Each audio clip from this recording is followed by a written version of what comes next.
एक ओर जहाँ पचमढ़ी प्राकृतिक सुंदरता और खूबसूरत वादियों के लिए जाना जाता है, वहीं दूसरी ओर शिव जी की अनगिनत साक्षियों को समेटे हुए धार्मिक नगरी का भी एक केंद्र है। इसी क्रम में आज हम पहुँचे हैं गुप्त महादेव मंदिर। हिंदू पौराणिक कथाओं के अनुसार भस्मासुर नाम का एक राक्षस था जिसने कठोर तपस्या कर शिव जी को प्रसन्न किया और उनसे वरदान मांगा कि वह जिसके भी सिर पर हाथ रखेगा वह भस्म हो जाएगा। अहंकारवश भस्मासुर ने शिव जी को ही भस्म करना चाहा। कहा जाता है कि इस दौरान शिव जी इन्हीं गुफाओं पर कई दिनों तक छुपकर निवास करते रहे, जो आज गुप्त धाम गुप्त महादेव के नाम से जाना जाता है। गुफा के अंदर ही अंदर जटाशंकर मंदिर तक जाने के लिए गुफाएं दरारों के रूप में आज भी विद्यमान हैं। ये गुफा अंदर से थोड़ा नैरो है, इसलिए इसमें सीधे चलकर नहीं जा सकते और यहाँ महादेव शिवलिंग के रूप में स्थापित हैं। मंदिर से ही थोड़ी दूर पर बड़ा महादेव मंदिर स्थापित है। किंवदंतियाँ हैं कि भगवान विष्णु ने मोहिनी नाम की अप्सरा का रूप लेकर भस्मासुर का वध इन्हीं गुफाओं में किया था। इस गुफा के अंदर थोड़ा अंधेरा मिलेगा। इन गुफाओं की छतों से कंटिन्यू पानी रिसता रहता है, जो लास्ट में एक कुंड में एकत्र होता है। यहाँ पर शिवलिंग के साथ ही साथ ब्रह्मा, विष्णु और गणेश जी की मूर्तियाँ भी स्थापित है।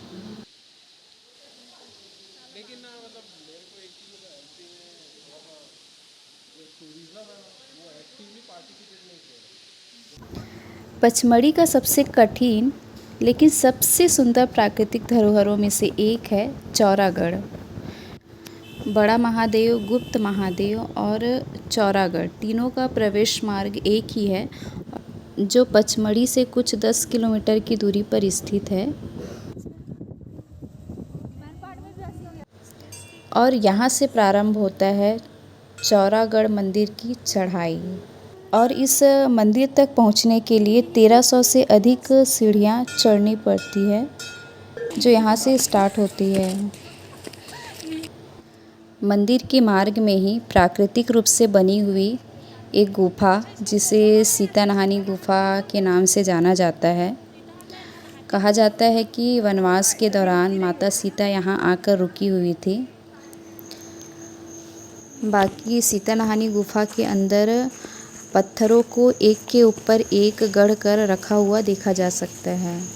यहाँ से चौरागढ़ के लिए 2 रास्ते हैं, एक कच्चे जंगलों के बीच से होता हुआ और दूसरा सीढ़ियों के रास्ते।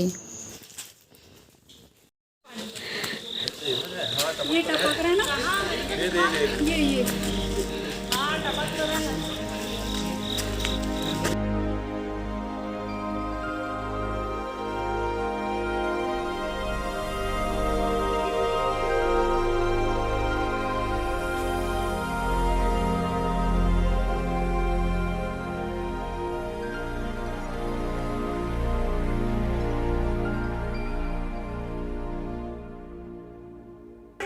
पूरा इधर ना ये वाले व्यू को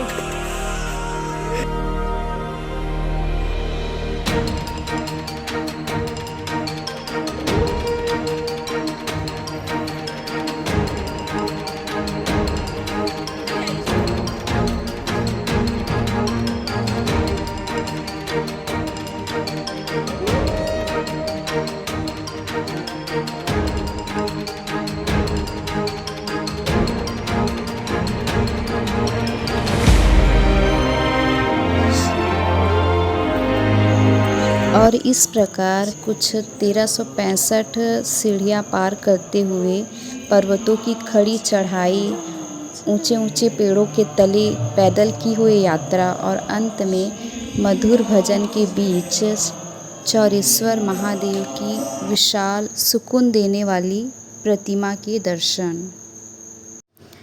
इस मंदिर में अनगिनत त्रिशूल देखे जा सकते हैं, जो मन्नतें पूरी होने पर शिव जी को समर्पित किया जाता है। चौरेश्वर महादेव यह नाम पड़ा उनके भक्त चौरा बाबा के नाम से और शिवजी बन गए चौरेश्वर महादेव।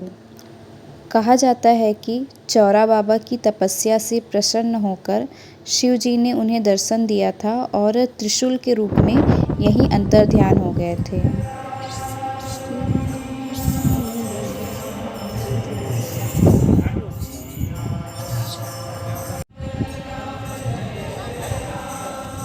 अंबामाई।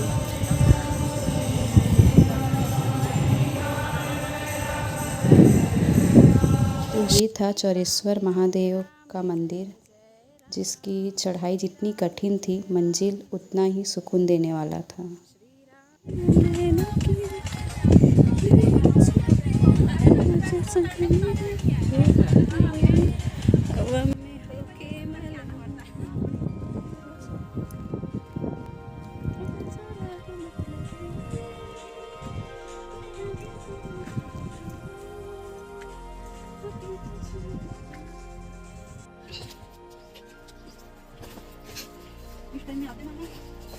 ज़्यादा लगता है।